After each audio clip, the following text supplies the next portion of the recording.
a meditação e o estudo. Você pode pensar que é a mesma coisa, mas não é. Meditação é você ler, reler e você extrair um princípio, uma exortação, uma promessa, fazer uma aplicação diária, uma mensagem, uma absorção aí, vamos dizer assim, da palavra, mas de uma forma mais superficial, no sentido de uma leitura que você não se aprofunda. Não é superficial no sentido de ser fútil. Você, por exemplo, pega um texto para ler, que nós temos meditado sobre Salmos. Você tem lido, você lê 1, 2, 3, 4 vezes, você tira uma exortação, você tira uma promessa, você tira uma aplicação pessoal, é diferente. O estudo não. O estudo, o nome já diz. O estudo, você tenta extrair, você tenta aprofundar para você extrair do texto algo mais profundo, mais substancioso, algo que possa trazer para você uma revelação, uma base muito mais séria. Por exemplo, antes de nós entrarmos no estudo, abre a Bíblia aí em João, para você entender a diferença. João capítulo 15, ou melhor, João 21, versículo 15. João 21, versículo 15 em diante. Vocês já devem ter visto, lido sobre a história de Pedro. Pedro negou Jesus? Sim. Sim ou não? Sim. Você lembra que quando Jesus falou que ele iria preso e que todo mundo ia, sumir, Pedro falou o que para Jesus? Eu não. Eu estou pronto para ir preso e morrer pelo Senhor. Aí Jesus falou: Pedro, antes que o galo cante 3 vezes, você vai me negar. Aí você sabe o que aconteceu. Jesus foi preso, aí o galo cantou, Pedro chorou. Aí depois Jesus crucificado, ressuscita ao 3º dia, e aí Jesus aparece durante 40 dias. Jesus ficou aparecendo para os discípulos, está no livro de Atos isso. Mas chega um determinado momento que Pedro encontra com Jesus, ou melhor, Jesus encontra com Pedro, e esse texto que nós vamos ler aqui de João 21, 15, depois de terem comido, perguntaram Jesus a Simão Pedro: Simão, filho de João, ama-me mais do que estes outros? E ele respondeu: sim, Senhor, tu sabes que te amo. E ele disse: apacenta os meus cordeiros. Tornou a perguntar-lhe pela 2ª vez: Simão, filho de João, tu me amas? E ele lhe respondeu: sim, Senhor, tu sabes que te amo. Disse-lhe Jesus: pastorei as minhas ovelhas. Pela 3ª vez Jesus lhe perguntou: Simão, filho de João, tu me amas? E Pedro entristeceu-se por ter lhe perguntado, pelo ter lhe dito pela 3ª vez: tu me amas? E ele respondeu: Senhor, tu sabes todas as coisas, tu sabes que eu te amo. E Jesus lhe disse: apacenta as minhas ovelhas. Em verdade te digo que quando eras moço, tu te cingias a ti mesmo e andavas para onde querias.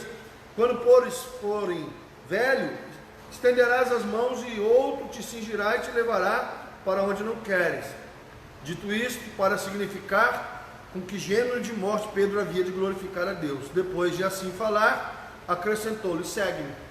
Quando você faz o devocional desse texto, que é você extrair uma exortação, extrair uma promessa, extrair uma aplicação, de uma forma muito simples, você vai ler esse texto e vai se fixar em uma verdade. Ele negou Jesus 3 vezes e Jesus o restaura perguntando a ele se ele o amava 3 vezes. De uma forma muito simples, 99% das pessoas, ao lerem esse texto, vão pensar o seguinte: ele negou 3, Jesus negou 3. Então qual era o problema da história de Pedro e de Jesus? O fato de Pedro ter negado. Essa era a tônica. E de uma forma muito simples, uma pessoa que não estuda a Bíblia, ela vai chegar à seguinte conclusão: Pedro negou, Jesus perguntou 3 vezes para restaurar. Mas qual era de fato o problema de Pedro? E aí que está, você só vai entender isso se você estudar a Bíblia. Não é ler, não é fazer um devocional. É somente o estudo bíblico que vai trazer a você uma revelação muito mais profunda do que de fato estava acontecendo. Por exemplo, quando Pedro disse: eu estou pronto para morrer, eu estou pronto para ir preso pelo Senhor, o que Pedro estava dizendo para Jesus? Senhor, eu amo o Senhor incondicionalmente. Entende? Quando ele fala, eu estou pronto para ir preso e eu estou pronto para morrer pelo Senhor, numa linguagem bíblica, ele estava dizendo: eu amo o Senhor incondicionalmente. Aí quando você vai estudar esse texto, estudar não é meditar, hein? Meditar é uma coisa, estudar é outra. Quando você vai estudar esse texto, o que você descobre? Pedro, tu me ágape.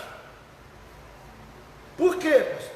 Porque amor em grego não é só amor. Cada expressão de amor em grego tem uma palavra. Então, quais são as 4 palavras em grego que explicam o amor? Ágape, amor incondicional. Filéu, amor de parentes, amigos, pessoas próximas. Storge, amor de coisas, animais, bichos.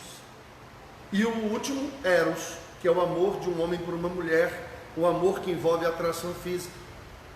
Que aí é desta palavra eros que vem erótica.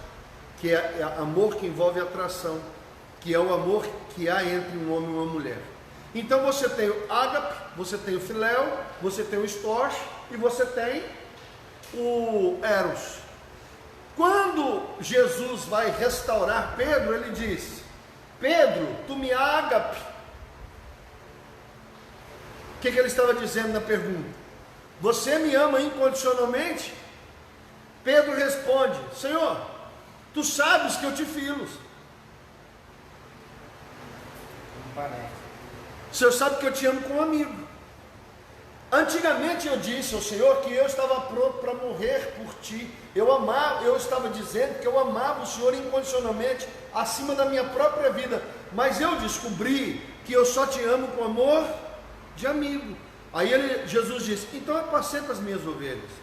Na segunda vez Jesus pergunta de novo: Pedro, tu me ágape? Aí Pedro fala: Senhor, tu sabes que eu te filos. Jesus estava perguntando: você me ama incondicionalmente? Pedro respondeu pela segunda vez: não, Senhor, tu sabes que eu te amo com amor de amigo. Na terceira vez Jesus fala: Pedro, tu me filos? Aí a Bíblia diz: e ele se entristeceu por Jesus ter perguntado a terceira vez. E ele respondeu: Senhor, tu sabes todas as coisas. O Senhor sabe que eu só te amo com amor de amigo. Apacenta as minhas ovelhas. Quando você estuda o texto, quando você não está simplesmente na superfície do texto, quando você entra para dentro do texto, você extrai dentro do texto uma revelação muito mais profunda, que faz você entender a questão do orgulho. O que Jesus estava tratando na vida de Pedro? Orgulho. Eu conheço um monte de gente: não sou orgulhoso. Irmãos, o orgulho está no coração do ser humano. Soberba, orgulho, não me toques, não me reles, o que vão pensar de mim? Coisas que estão no coração do ser humano. De se sentir pequeno, pobre, né, cego, sujo, nu. É um monte de coisa que tem no coração do ser humano. É um monte de gente orgulhosa que não sabe o que é orgulhosa porque nunca estudou o que é orgulho. Estudar o que é orgulho é quando você tem uma visão distorcida de quem você é. Quando você acha que você é mais ou menos aquilo que você de fato é. E o que é humildade? É uma pessoa que tem uma visão correta de quem ela é. Se eu falar para o Adriano: você é homem, Sim, sou homem. Ele está sendo humilde. O que é humildade? Reconhecer negão. Negão. Por que ele é branco? Não. Qual é a raça dele? Negro. Ele é alto? Ele é baixo? Ou ele corre muito? Atleta? Se ele é orgulhoso, ele vai falar, não, isso não. Se ele é humilde, ele fala, eu realmente tenho um potencial bom para atletismo.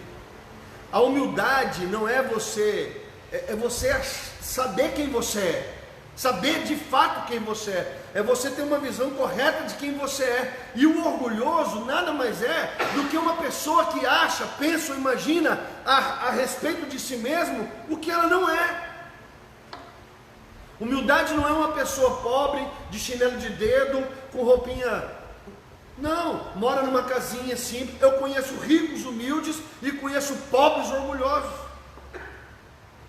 Então olha só, tu me amas? Senhor, tu sabes que eu te amo. Então apacenta as minhas ovelhas. Tu me amas? Senhor, tu sabes que eu te amo. Então apacenta as minhas ovelhas. Tu me amas? Senhor, tu sabes de todas as coisas. Então olha só, na meditação, sem estudar, você tem uma visão do texto. Mas quando você estuda o texto, você descobre que a conversa tem outro nível. Jesus estava curando o quê? O orgulho de Pedro. Ele queria ser melhor que os outros no colégio apostólico. Ele queria ser. Quando ele está aqui, se você vê aqui no final, depois de tudo, ele ainda pergunta para Jesus, e este? Por quê? Porque quem era o amigo mais próximo de Jesus? João. E aí ele depois de tudo ainda, ele está perguntando para Jesus o quê? E este, o que será dele? E Jesus falou, o que te importa o que vai acontecer com ele? Se eu quiser que ele viva até que eu volte, não é problema seu. Então você vai ver que o problema de Pedro não foi ter negado. O problema de Pedro foi porque ele negou. Orgulhoso, soberbo, prepotente, altivo, queria ser o melhor, queria ser o primeiro. Então quando você estuda a Bíblia, você vai extrair da Bíblia um ensinamento muito mais amplo. Você quer ver um outro texto? Lá diz assim, desde os dias de João Batista até hoje, o reino de Deus, ele é tomado à força. E só se esforçam, você toma o reino à violência. E só toma o reino aqueles que usam de violência. Está assim em português. Mas quando você estuda o texto, lá está dizendo, desde os dias de João Batista até hoje, o reino de Deus avança com esforço. E o reino de Deus só avança quando os filhos do reino se esforçam. Mas na tradução para o português, porque o português é uma língua pobre, na hora de traduzir, eles vão adaptando de uma forma que o brasileiro ou o português entenda o que está escrito. Por isso que você precisa estudar, e é uma coisa que 90% dos crentes não fazem. Tem crente que nem lê Bíblia, tem crente que não faz nem o devocional, irmão. O que é o devocional? Uma leitura bíblica, onde você extrai uma aplicação, onde você lê e tira uma exortação. Tem crente que é tão ruim, ele é tão ruim espiritualmente, que nem lê Bíblia ele lê. Não sabe absolutamente nada da Bíblia.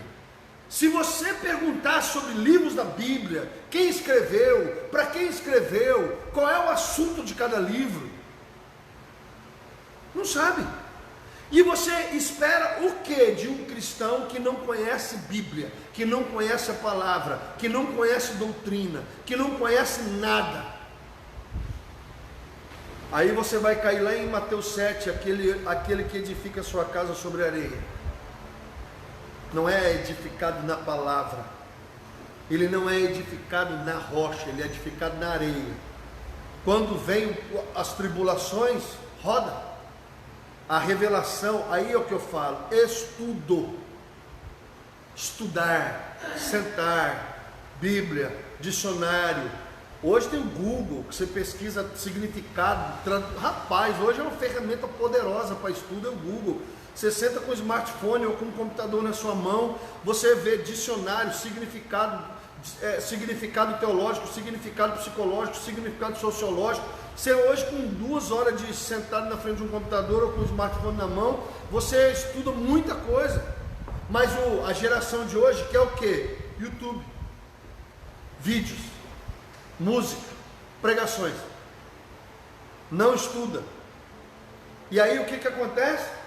Não tem profundidade, não tem estrutura bíblica, teológica e doutrinária para entender não aquilo que é visível, mas aquilo que realmente Cristo quer falar. Do que Cristo está falando? O que de fato é o assunto? A pessoa não estuda o que é orgulho, ela não estuda o que é humildade, ela não estuda o que é justiça, ela não estuda o que é amor, ela não estuda o que é bondade, ela não estuda as bem-aventuranças, ela não estuda o que é perdão, estudar. Aí é aquele crentinho meia boca ruim, vive de experiênciazinha, arrepiozinho, a experiência acabou. Aí ela vai viver do próximo arrepio. Irmãos, e conhecereis e a verdade maior culto de libertação que tem, tudo bíblico. Você pode orar, pôr a mão na cabeça de uma pessoa e expulsar o demônio. O demônio vai sair porque ele tem que sair.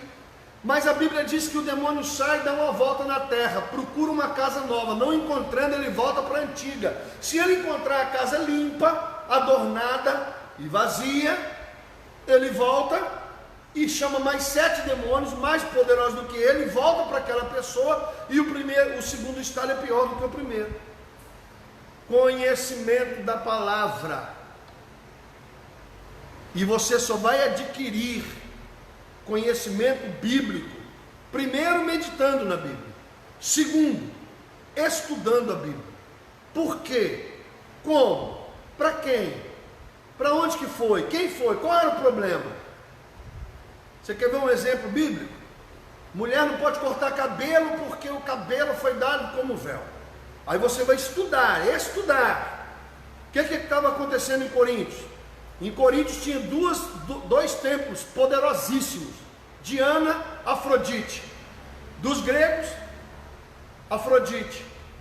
Dos romanos, Diana. Como é que era o culto desse templo? Mulheres lindíssimas, cabeça raspada, que tinham relações sexuais dentro do templo de Afrodite e Diana, que era a deusa da fertilidade, e o culto era um sexo, era uma orgia, um bacanal de um monte de gente transando. Essas mulheres começaram a se converter carecas, elas eram carecas, para se distinguir das outras. Essas mulheres carecas começaram a se converter, chegaram na igreja, e eles escreveram: Paulo, o que faremos? Paulo escreve que elas usem o véu até que o cabelo cresça. Mas só sabe disso quem estuda, porque quem não estuda vai fazer o quê?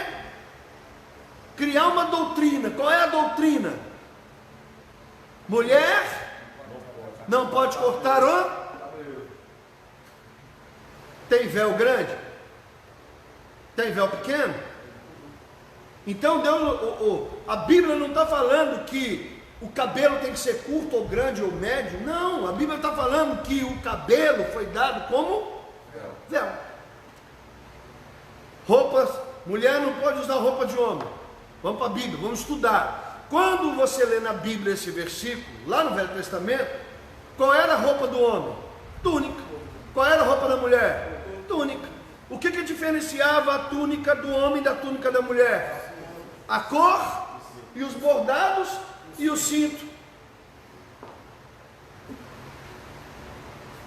Mas quem não estuda a Bíblia vai criar uma tese.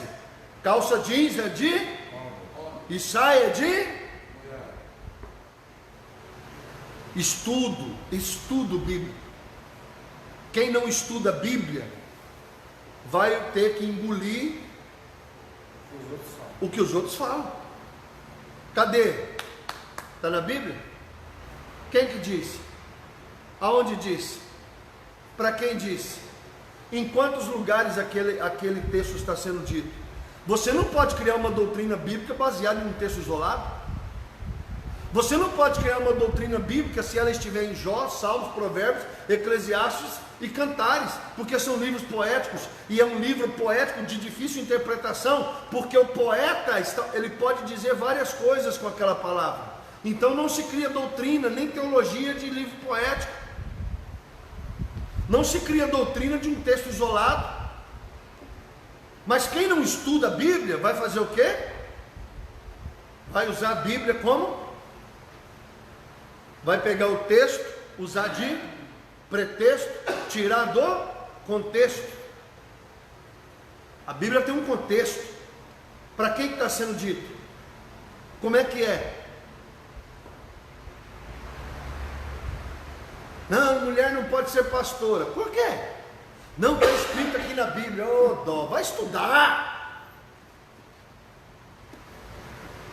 Vai estudar, irmão, para não falar bobeira, para não comer a comida que alguém um dia leu, que nem estudou a Bíblia. Criou-se uma doutrina. Pastor, profeta, apóstolo, diaconisa, diácono, é função, tem nada a ver com sexo. Pode ser homem, pode ser mulher, diaconisa ou diácono, presbítero, presbítera, pastor, pastora. Por quê? Porque é função, irmão. O que é um pastor? Quem cuida. O que é um evangelista? Quem evangeliza. Não tem nada a ver com homem e mulher, tem a ver com a função. Secretária, secretário, motorista, motorista, médico, médica, é função. Tem nada a ver com sexo. Quem é pastor? Quem cuida. Quem é evangelista? Quem é evangelista. Quem é mestre? Quem ensina. Não importa se é homem ou se é mulher. Mas a galera do cabelão, do véu, do saiote, do não sei o que, cria também outras coisas. Por quê? Não se estuda a Bíblia para criar uma doutrina. E aí, meu irmão, divulga-se isso e as pessoas pegam e...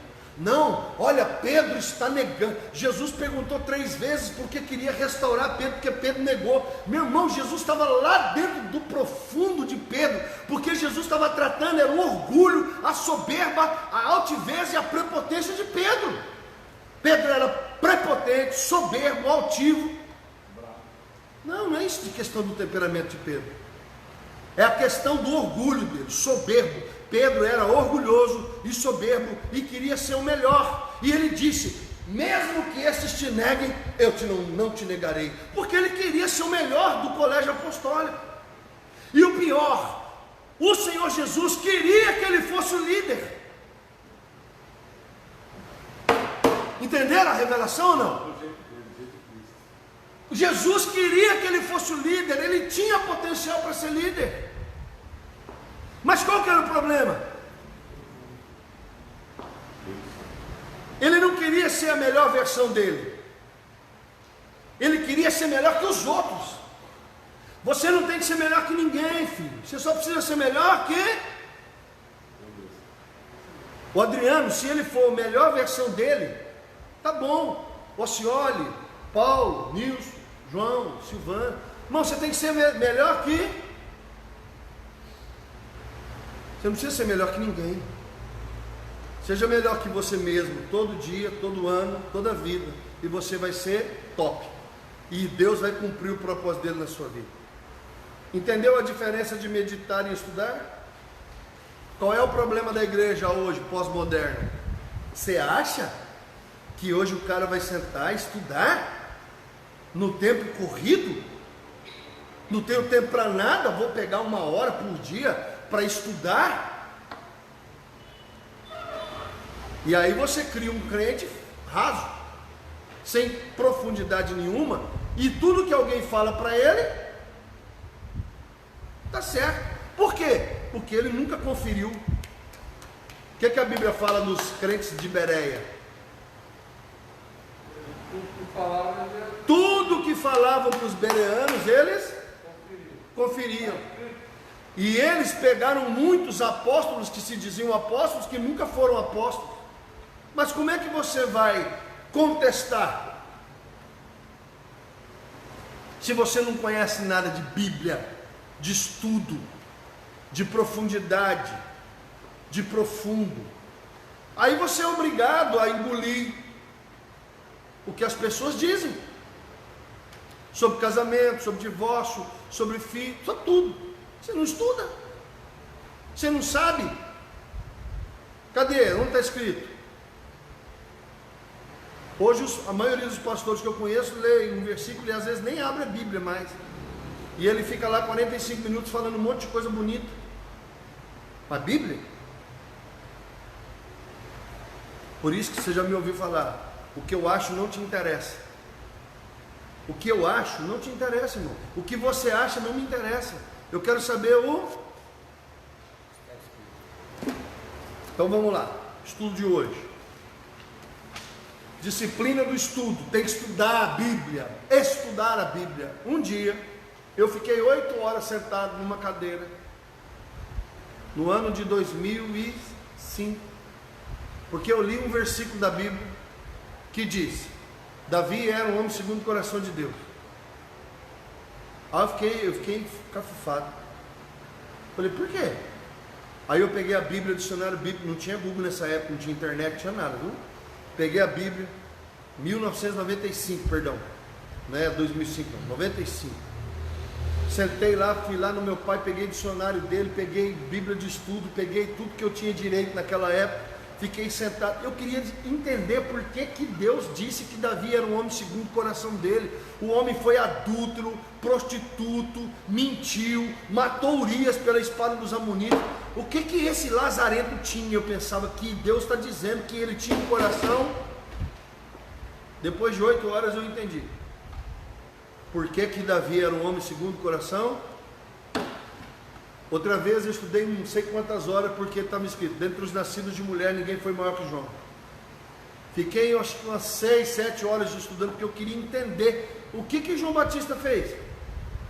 Que Jesus disse, dentre os nascidos de mulher, irmão, dentre os nascidos de mulher está Moisés, dentre os nascidos de mulher está Elias, dentre os nascidos de mulher está Enoque, dentre os nascidos de mulher está Eliseu. Dentre os nascidos de mulher tem gente forte aí, irmão. Nós estamos falando de homem que via céu aberto, que caía fogo do céu. João Batista nunca fez um milagre. Nunca. O que ele fez? O ministério de João Batista durou 6 meses. Ele começou a pregar com 29 anos e 6 meses, morreu com 30, decapitado. O que ele fez? Nunca fez sinais, nunca fez prodígios, nunca fez maravilhas. O que ele fez? Para Jesus dizer, entre os nascidos de mulher ninguém foi maior. Por quê? Porque ninguém se comprometeu e se dedicou à obra de Deus como João. Ninguém. João viveu a vida inteira no deserto, comendo gafanhoto, mel, um alto nível de dedicação a uma promessa, viveu 29 anos e 6 meses esperando uma voz que disse, prega, arrependei-vos e crede no Evangelho. João viu Jesus antes de todo mundo, 6 meses. Se João tivesse vivo hoje, nós íamos dizer que ele é um fracassado, que o ministério dele é fracassado. Só que você só descobre isso estudando. Você não vai aprender isso lendo apenas, meditando. O propósito das disciplinas espirituais é a total transformação da pessoa, irmão. Esses dias eu falaram, aqui na Bíblia, aqui na igreja não tem discipulado. Oh, dói, isso aqui é o quê? O que é a terça-feira? Elas visam substituir os velhos e destruidores de hábitos, de pensamentos, os novos hábitos vivificadores. Você tem que transformar. Lá em Romanos 12 está dizendo o quê? Transformai-vos, metanoia. Transformai a vossa. Como é que você transforma a sua mente? tirando um conhecimento errado e colocando um conhecimento certo. Esse conhecimento vai gerar hábitos. Então, você tira velhos hábitos, conhecimentos destruidores, e coloca um conhecimento novo com hábitos novos. Em parte, esse propósito é visto mais claramente do que na disciplina do estudo. Quer dizer, onde que você vai entender melhor sobre tudo isso? No estudo, estudando a Bíblia. A disciplina do estudo é o veículo básico que nos leva a ocupar o pensamento, a mente. Assim devemos regozijar-nos, pois não estamos por conta de nossos próprios inventos. Irmãos, o que está escrito? Como é que Jesus venceu Satanás? Está? Não é o que eu acho, o que eu sinto, o que eu penso. É o que está escrito. Está escrito? É isso. Então é isso. Você para de fazer o que você acha, o que você quer, o que você imagina, e passa a fazer aquilo que está escrito na Bíblia. Mas recebemos esse recurso da graça de Deus para a transformação de nossa disposição. Era para esse culto estar lotado, mas não está. E o pior, nem vão assistir depois no Facebook, muito menos no YouTube. Por quê? Porque não se está atrás de conhecimento. Se está atrás de algo que resolva o meu problema. Eu tenho água, luz e comida, compra, emprego. É isso que eu quero, cura. Eu quero cura. Eu quero ser curado. Eu quero ganhar dinheiro. Eu quero ser próspero. As pessoas buscam a igreja. Esses dias eu estava falando para uma pessoa. A igreja não é uma prostituta que você tem uma hora de prazer com ela e vai embora. A igreja é uma noiva que você tem aliança e pacto com ela. Você não veio à igreja para ter um prazer ou para ter um momento de refrigério. Isso você encontra num prostíbulo. Mas se você quiser construir uma família, você tem que achar uma moça, você tem que namorar, noivar e casar com ela. Agora, prostitutas dão prazer sem compromisso. A igreja não é uma prostituta, a igreja é a noiva de Cristo. Requer compromisso, requer entendimento de propósitos, de princípios. Se você casar com a motivação errada e com princípios errados, você vai separar. Mesma coisa com Deus e com a igreja. Então, nós devemos nos regozijar por não estarmos por conta dos nossos próprios inventos, dos nossos próprios pensamentos, mas recebemos este recurso da graça para a transformação de nossa disposição interior. A mudança é dentro, irmão. Você tem que mudar dentro, não é fora, é dentro. Aonde que começa a mudança? Dentro.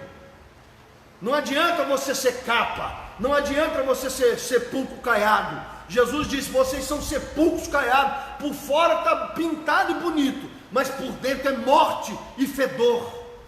A mudança começa dentro de você. Uma pessoa afasta da igreja, vamos atrás dela, e aí você fica meses, semanas atrás da pessoa. Meu amigo, não vai adiantar nada, porque se não houver dentro dela a fagulha do Senhor, tudo que você falar por fora vai cair no esquecimento ou não vai ter sentido. Muitos cristãos permanecem em sujeição a temores e ansiedade simplesmente porque se beneficiam, porque não se beneficiam da disciplina do estudo. Talvez sejam fiéis à sua frequência à igreja e desejosos de cumprir deveres religiosos, mas ainda não estão sendo transformados. Meu irmão, você pode estar dentro da igreja, andar igual crente, falar igual crente, pensar igual crente, linguajar de crente, mas se você não for convertido, você não vai se estabelecer na verdade do Evangelho. Não estou aqui falando dos que manifestam meras formas religiosas, mais do que verdadeiramente buscam adorar e obedecer a Jesus como Senhor e Mestre. Talvez cantem com prazer, orem no Espírito, vivam tão obedientemente quanto sabem, e até mesmo recebam visões e revelações.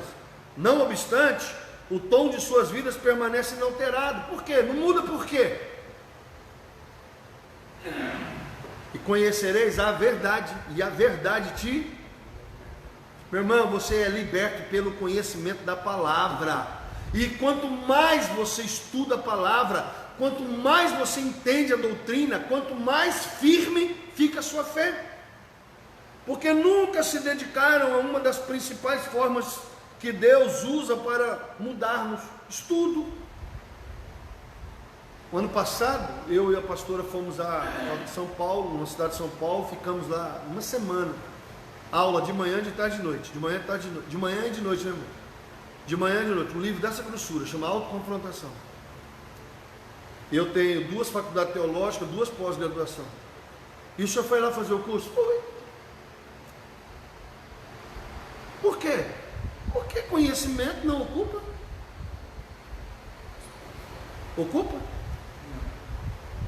Custa? Não existe uma pessoa que saiba tudo, não. Sempre há espaço para um conhecimento, para estudo bíblico. Jesus deixou inconfundivelmente claro que o conhecimento da verdade é que nos liberta. E conhecereis a verdade vos, João 8, os bons sentimentos não nos libertarão. Eu tenho um coração bom, não vai para o inferno do mesmo jeito. Experiências estáticas não nos libertarão. Estar inebriado por Jesus não nos libertará. Eu tive uma experiência, vi anjos. O que adianta você ver anjo, filho? Não é o que você conhece da Bíblia, é o que você vive da Bíblia, é o que você pratica da Bíblia. Eu conheço um monte de cara aí, no meio da rua, conhece a Bíblia de Gênesis, Apocalipse, e está na rua, como mendigo. Conhece a letra, mas não conhece o espírito da profecia, que é Jesus. Muitos estão embaraçados e confusos no andar espiritual por simples ignorância da verdade. Pior ainda, muitos têm sido levados à mais cruel escravidão por ensinamentos falsos. Encontrei um cara na rua um dia, falei: por que você afastou da igreja? Porque eu caí em adultério e esse pecado não tem perdão.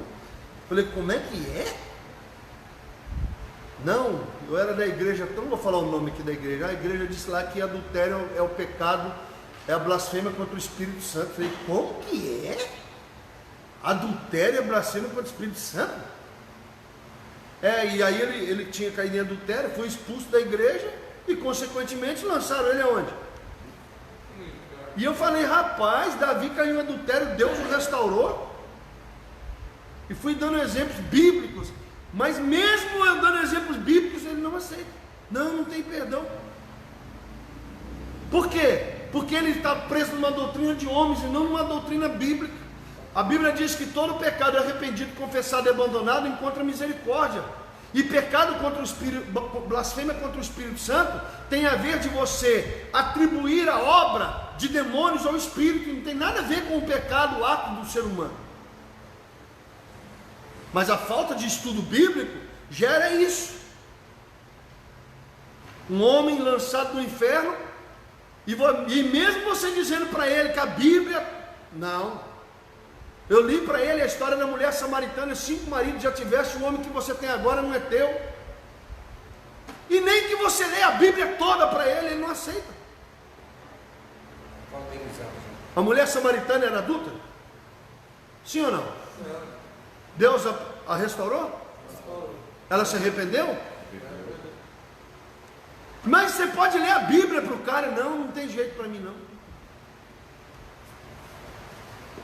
Mas por que é assim? Ele não estuda, não conhece Bíblia. É aquilo que disseram para ele e ele leva aquilo ao pé da letra. O que é estudo? Estudo é um tipo específico de experiência em que, mediante cuidadosa observação de estruturas objetivas, levamos os processos de pensamento a moverem-se numa determinada direção. Eu estudo, eu penso, eu encho a minha mente, eu encho o meu coração de conhecimento da palavra, para que a palavra determine o meu procedimento de vida, o meu andar. Por exemplo, tomemos o estudo de um livro, vemos-lo, sentimos-lo. À medida que o estudamos, nossos processos de pensamento assumem uma ordem que se conforma à do livro.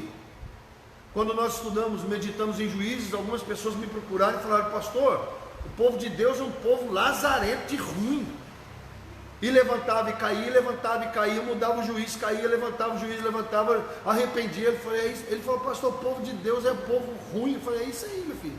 Não é o povo de Deus, é o povo, o homem caído. Quando o líder era bom, o povo prosperava. Quando o líder era ruim, o povo se arrebentava. Está na Bíblia, desde Gênesis. Então, à medida que estudamos, nosso processo de pensamento assume uma ordem que se conforma do livro. Quando feito com concentração, percepção, repetição, formam-se hábitos arraigados de pensamento. O Antigo Testamento instrui no sentido que as leis serem escritas nas portas e nos umbrais das casas. A lei era pregada na altura do olho. Uma boa técnica, você pode pegar versículos bíblicos e colocar na pia, na frente da pia, na onde você passa um bom tempo, às vezes lavando louça. Qual o problema de você colocar lá textos da Bíblia para você ler? Versículos que são importantes para você decorar. O Antigo Testamento instrui no sentido de que a lei seja escrita nas portas, nos umbrais das casas, atadas aos punhos, de sorte que estejam por frontal entre os olhos. Deuteronômio 11:18 fala sobre isso. A finalidade dessa instrução era dirigir a mente de forma repetida e regular a certos modos de pensamentos referentes a Deus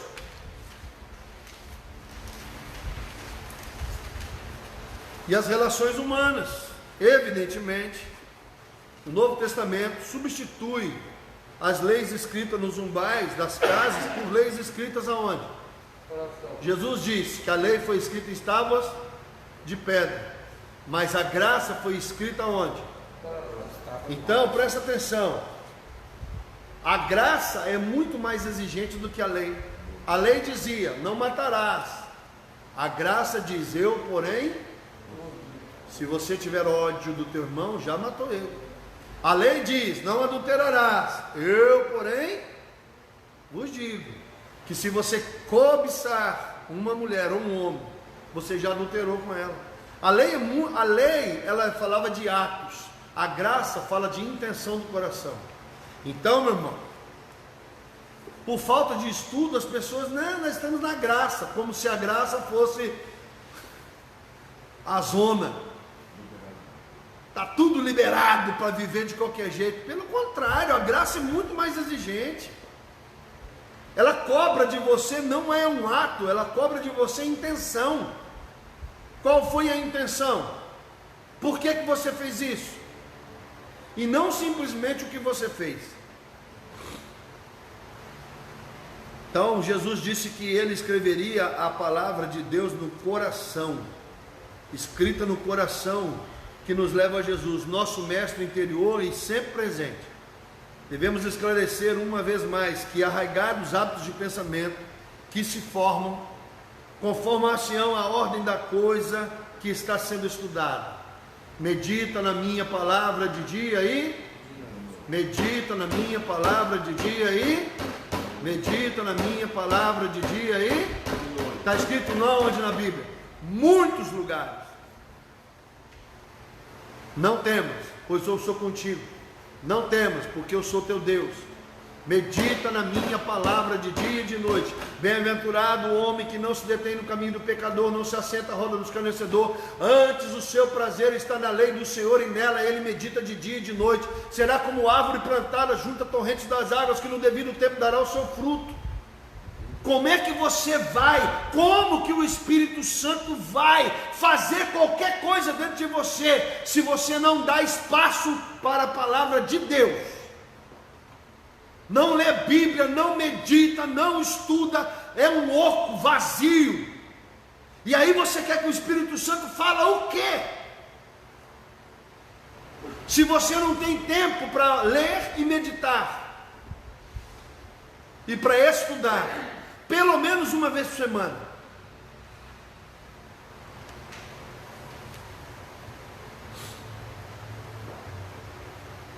O processo que ocorre no estudo deve distinguir-se da meditação. Esta é devocional, a meditação é um devocional. É o que nós fazemos todo dia, pelo menos alguns fazem comigo. Devocional. Ler um capítulo, algumas vezes, tirar uma exortação, uma chamada de atenção para cima, uma promessa e uma aplicação diária. Isso é um devocional. Você faz em 15, 20, 30 minutos, no máximo 1 hora. Isso é um devocional, não é um estudo. O estudo é analítico. Você tem que analisar por quê, quem falou, qual era o contexto, qual era a situação histórica. Você tem que entender, para você poder entender o que está falando. A meditação, saborear a palavra. O estudo é explicará. Quando eu leio a Bíblia, eu estou comendo. É como você comer algo muito gostoso. Mas você pode sentar num restaurante e comer um prato delicioso e não saber como ele é feito. Concorda? Sim ou não? Pastor, eu amo paeja, mas como é que é feito? Não sei. Ah, eu amo churrasco, mas você sabe fazer? Não sei. Você sabe como um doce de pudim, você gosta demais de um pão. Irmão, você pode ler a Bíblia, saborear a Bíblia, encher a tua alma e o teu espírito da palavra, mas se você não entender, me falaram hoje, né, hoje, pastor, a pregação de domingo, o nível estava lá na lua. Quem não conhece Bíblia viajou na maionese. Verdade mesmo, o nível ficou alto. O negócio veio lá da eternidade, né? A ceia vem da eternidade, a mesa vem da eternidade. Então quem não conhece Bíblia, viajou na maionese, ficou no WhatsApp, no Facebook. Ai, pastor, tem gente que faz isso? Ô, inocente, não sabe de nada. Mas por que ele não está preso na palavra? Que palavra? Ele nem lê Bíblia. Como é que ele vai entender o que está sendo falado? Então você pode saborear a palavra, ler a palavra, achar ela deliciosa, aquilo falar profundamente ao seu coração, mas se você não entender por que Jesus morreu, por que da cruz, por que do pão, por que do suco, por que, irmão, você vai ser rasinho, você vai ser um crente emocional, almático, cheio de alma, mas com pouca profundidade espiritual.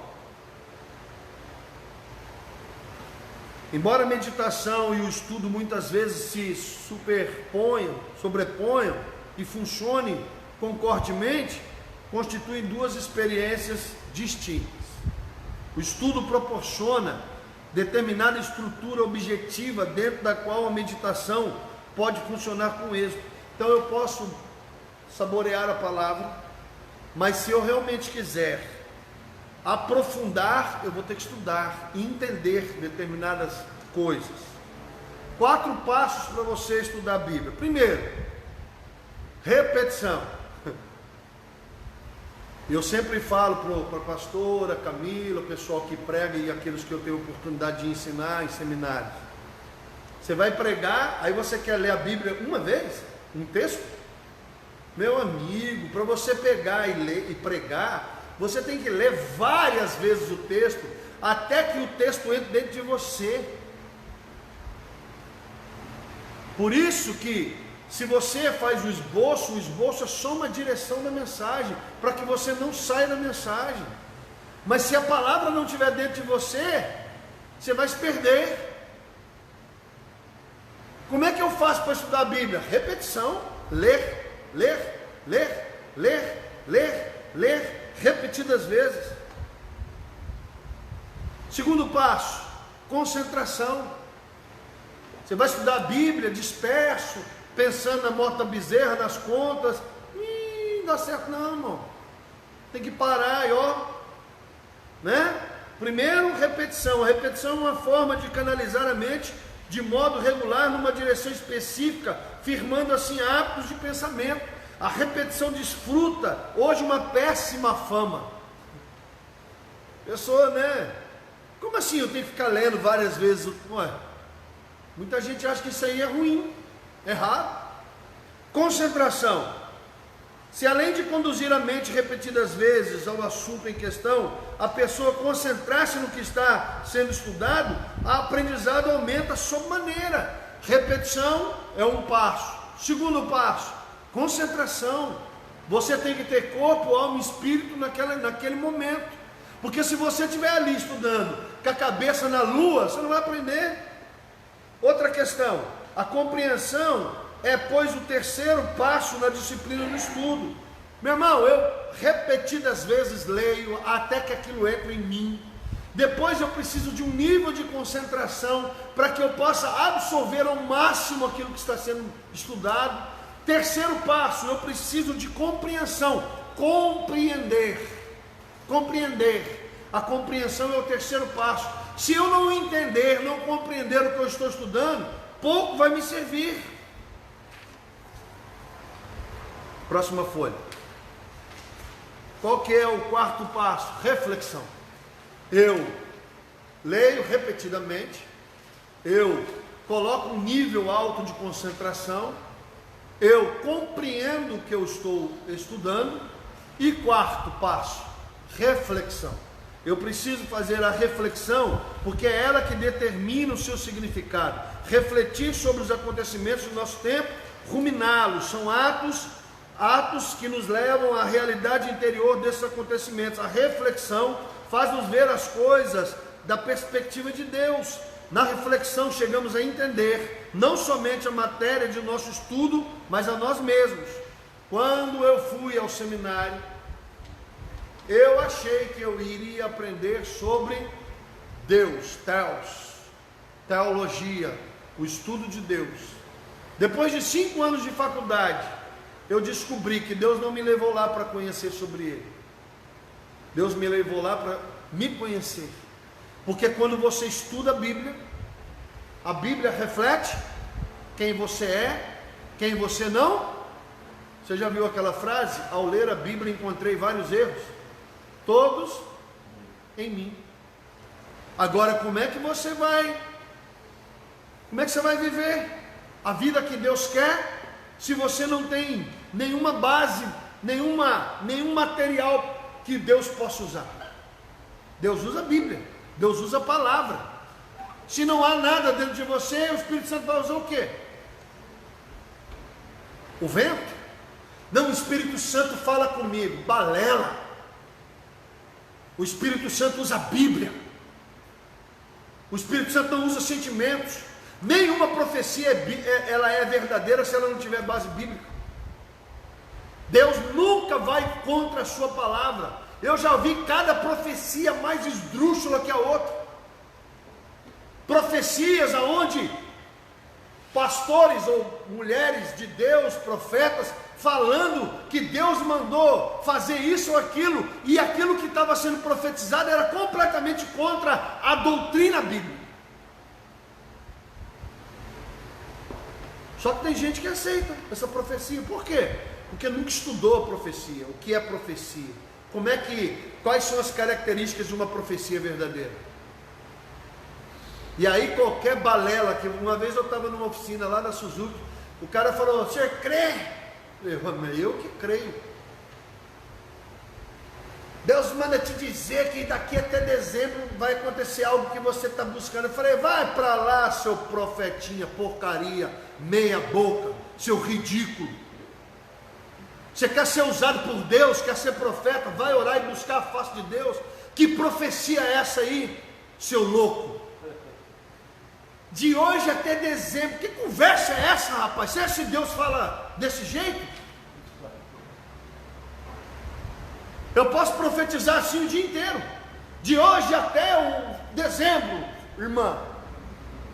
Algo que você está buscando vai acontecer. Que conversa é essa? Tem alguém aqui com dor de cabeça?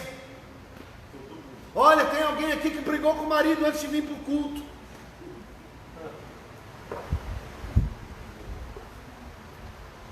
Olha, eu cheguei lá na igreja, o pastor me revelou que eu tinha brigado com meu marido. Ele falou: olha, tem alguém aqui que brigou. Oh, dor. Coisa mais fácil você brigar com sua mulher em casa.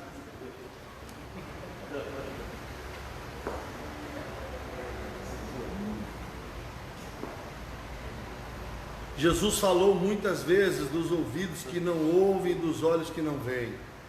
Quando ponderamos o significado do que estudamos, chegamos a ouvir e ver coisas de maneira nova. Logo se torna óbvio que o estudo demanda humildade. Isso não acontece enquanto não estivermos dispostos a sujeitarmos a matéria que estudamos. Você está estudando a Bíblia, e aí você quer fazer o quinto evangelho, porque tem 4, né? Mateus, Marcos, Lucas e João. Você já ouviu falar do quinto evangelho? Ainda vou pregar isso aqui na igreja. O quinto evangelho é Ctrl+C, Ctrl+V. Você vai no Marcos, Mateus, Marcos, Lucas e João, pega só o que te e faz o evangelho segundo a pessoa que quer aquilo. Ela não quer o evangelho, ela quer só é o famoso crente da caixinha de promessa. Ele tem uma caixinha de promessa que só tem coisa boa lá, ele tira, glória, todo dia. Ô irmão, isso não existe não, o evangelho é integral. Estudos de livros. Infelizmente, muitos parecem pensar que estudar um livro é tarefa simples, né? Não há dúvida que a atitude petulante explica o motivo dos pobres hábitos de leitura de muitas pessoas. Rapaz, tem gente que não lê um livro por ano. Não lê um livro. Não lê, simplesmente não lê. O ideal é que você leia pelo menos 2 livros por ano. Por ano. Tem gente que não lê nenhum. Então, não há dúvida que a atitude petulante é explicada porque o pessoal não lê. O estudo de um livro é as livrarias evangélicas no centro-oeste e no norte falem. Não tem como, irmão. Vai lá e pergunta lá na Shekinah lá. Coisa mais difícil é vender livro. Pouca gente compra livro, pouca gente lê. Então, o estudo de um livro é matéria extremamente complexa, de modo especial para uma pessoa novata. O estudo é uma arte que exige, que envolve um labirinto de pormenores. O principal obstáculo é convencer as pessoas de que elas devem aprender a estudar. Só olhar para o lado aí, cadê o povo? Pastor, eu estou na internet. Você vai na internet, tem 10, 12 pessoas aí ouvindo. O telefone. Hã? O telefone já sai. Aí você vai descobrir por que a igreja pós-moderna ela é fraca.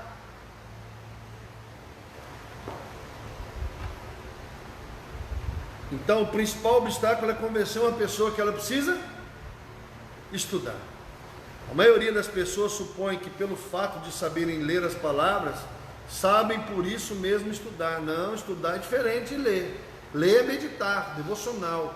Estudar não, tem que ter ferramenta, dicionário, tem que ter livros.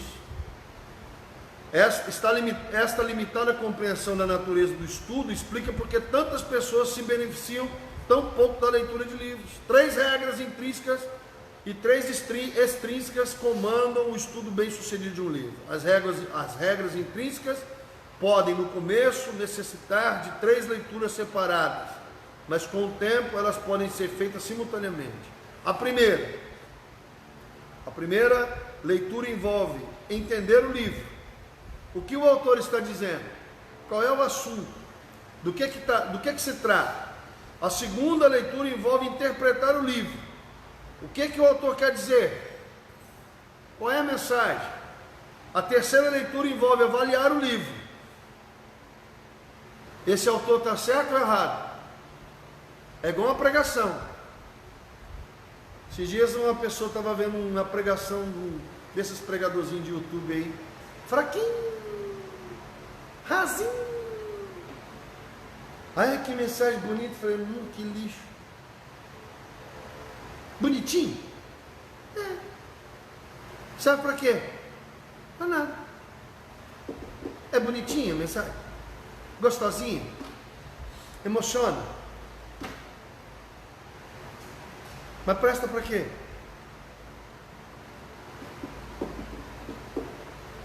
Para nada, irmão. Por quê?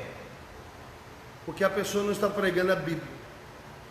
Ela pega a Bíblia, usa a Bíblia de pretexto e fala um monte de coisa bonitinha que não tem respaldo doutrinário nem teológico. Mas uma pessoa que não estuda vai achar lindo aquilo. Mas está dizendo que é verdade? Aquilo ali tem base bíblica? aquilo ali realmente é daquele jeito mesmo que a pessoa está dizendo? Se você não tem um olhar crítico daquilo que você está ouvindo, daquilo que você está lendo, você tem que... O que o cara está dizendo? O que ele quer dizer? Para quem que é? Qual é a mensagem? E outra coisa, está certo? Quer dizer que qualquer pessoa que estiver falando de Deus, a Bíblia, qualquer religião, ela está certa? Mesmo que ela esteja falando em nome de Deus, ela está certa. Mas se você não tiver um olhar crítico e analítico das coisas, você vai achar tudo certo. Está dizendo em nome de Deus. E em nome de Deus se fizeram as maiores barbaridades na humanidade. Simplesmente por quê? Porque simplesmente não se questiona. Está certo, não está certo? Isso aí está correto? Tem uma base bíblica, doutrinária? O camarada está falando isso com base no quê? Não, ele é pastor, ele é isso, ele é aquilo, ele é mestre. Não, o que ele está dizendo, meu irmão, você tem que ouvir, analisar, ter senso crítico, analisar pela Bíblia se aquilo que ele está falando está certo ou não. A tendência de muitos de nós é no sentido de fazer a terceira leitura frequentemente, nunca fazer a primeira e a segunda. Fazemos uma análise crítica de um livro antes de entendermos o que ele diz. Julgamos um livro certo ou errado antes de interpretarmos o seu significado. O sábio escritor de Eclesiastes diz que há tempo para cada coisa debaixo do céu, e há tempo para análise crítica de um livro, vem depois de cuidadoso entendimento e interpretação. Todavia, as regras intrínsecas do estudo são, em si mesma, insuficientes. Para ler com êxito, precisamos dos auxílios extrínsecos da experiência de outros livros e da discussão ao vivo. A experiência é o único meio que podemos interpretar o que lemos e de relacionar-nos com o que lemos. A experiência que foi entendida e foi alvo da nossa reflexão informa e ilumina o nosso estudo. No que se refere aos livros, podemos incluir dicionários, comentários e outra literatura interpretativa, comentários bíblicos, porém mais significativos são os livros que procedem ou favorecem o problema que está sendo estudado. Quer dizer, se eu quero entender um assunto, o que eu faço? Eu tenho seis livros de teologia. Luiz Berkhoff, que é a linha calvinista. Eu tenho Strong e Abel Langston, que é a linha batista, arminiana. Eu tenho um livro que é de linha pentecostal, e eu tenho outros livros de outras linhas. Por quê? Porque quando eu vou estudar alguma coisa com base teológica, eu preciso ver, pensar e analisar tudo que se diz sobre o assunto, para que vendo todos os assuntos eu possa, à luz da palavra, entender qual é de fato a doutrina ou a teologia que eu realmente concordo. As pessoas saem e entram nas igrejas sem questionar nada. A igreja é calvinista, a igreja é arminiana, o que ela é? Qual é a base doutrinária dela? Do que ela fala? O que ela prega? Ninguém quer saber, irmão. Ninguém quer saber. O camarada entra em igreja, sai de igreja simplesmente porque quer sentir bem lá. Conversa fiada. Não sabe nada da doutrina e da teologia da igreja. Não sabe o que ela crê. Quais são os seus artigos de fé. E simplesmente entram e saem das igrejas sem saber de fato qual é a visão e qual é a teologia, a doutrina de uma determinada igreja. A experiência que foi entendida foi alvo da nossa reflexão. É frequente que os livros tenham significado somente quando lidos em relação com outros livros. Por exemplo, as pessoas acharão quase impossível entender Romanos ou Hebreus sem base na literatura. Meu irmão, você não vai entender o livro de Hebreus nunca se você não ler o Velho Testamento, porque o livro de Hebreus, a carta aos Hebreus, é literalmente o resumo e a explicação de tudo que está na lei. Mas como é que eu vou estudar Hebreus? E como é que eu vou entender o livro de Romanos, se a base de Romanos é a fé e a justificação? Se eu não sei o que é preposição, se eu não sei o que é remissão, se eu não sei nada, se eu não entendo nada do Velho Testamento, eu nunca vou entender Romanos e nunca vou entender Hebreus.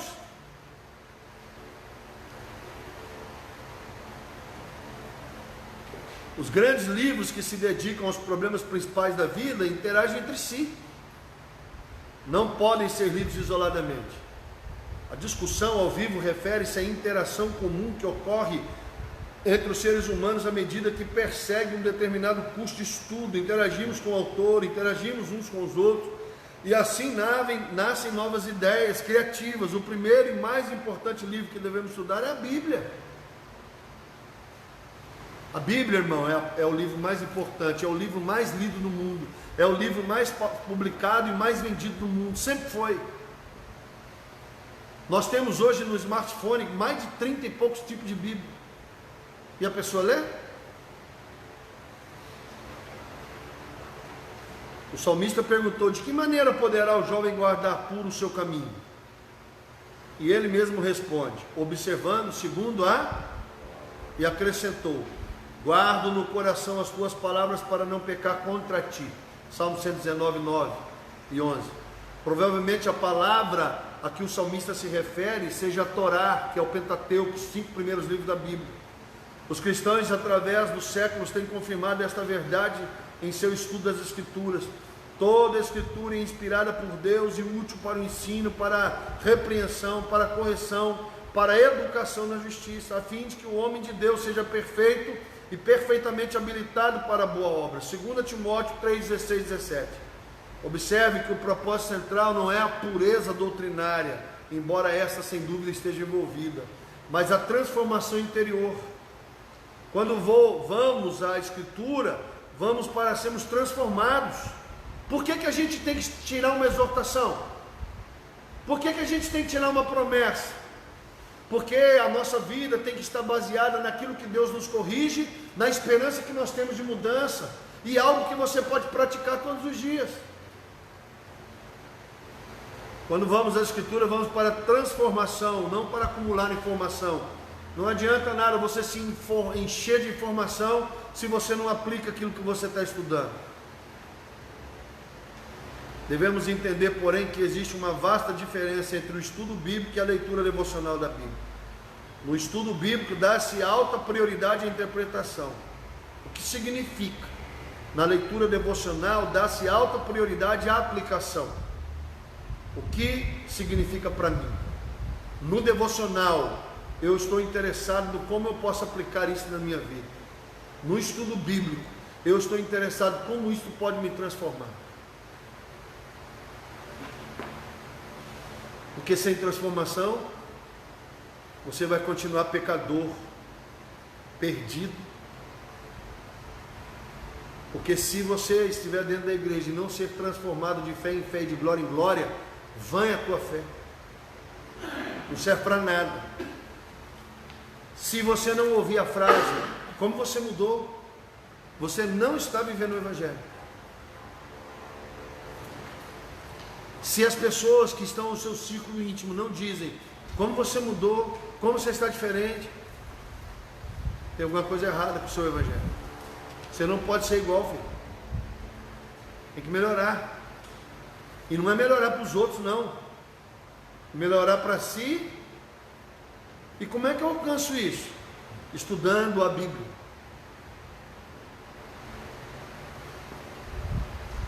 A leitura devocional diária é certamente recomendável, porém ela não é estudo.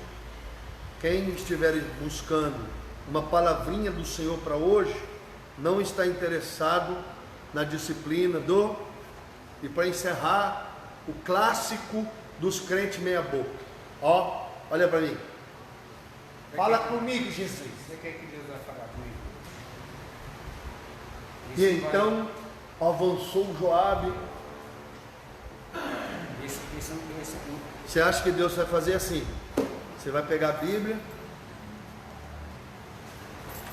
Pastor, o novo convertido faz isso. Não, o novo convertido pode fazer, ele não sabe nada mesmo, está começando. Mas crente velho, ó, fala comigo, Jesus, sabe?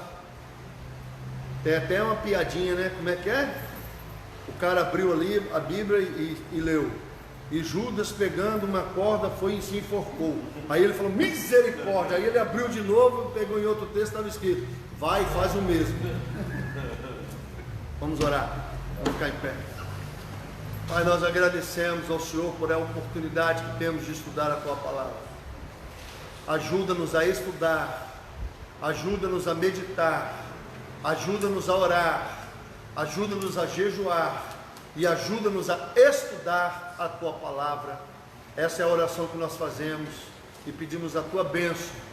Somos limitados, somos falhos, somos pecadores, temos dentro de nós uma batalha gigantesca entre a nossa carne e o nosso espírito, mas em Cristo, pelo poder da Tua Palavra, nós temos o poder pelo sangue e pela revelação da Palavra para mudarmos e sermos como Cristo. Leva-nos ao nosso lar, Pai, debaixo de proteção e graça. E agora que o amor de Deus, o nosso Pai, a graça de Cristo, a comunhão e o consolo do Espírito Santo seja com cada um de vós, desde agora e para sempre. Amém? Amém. Quinta-feira, culto de oração.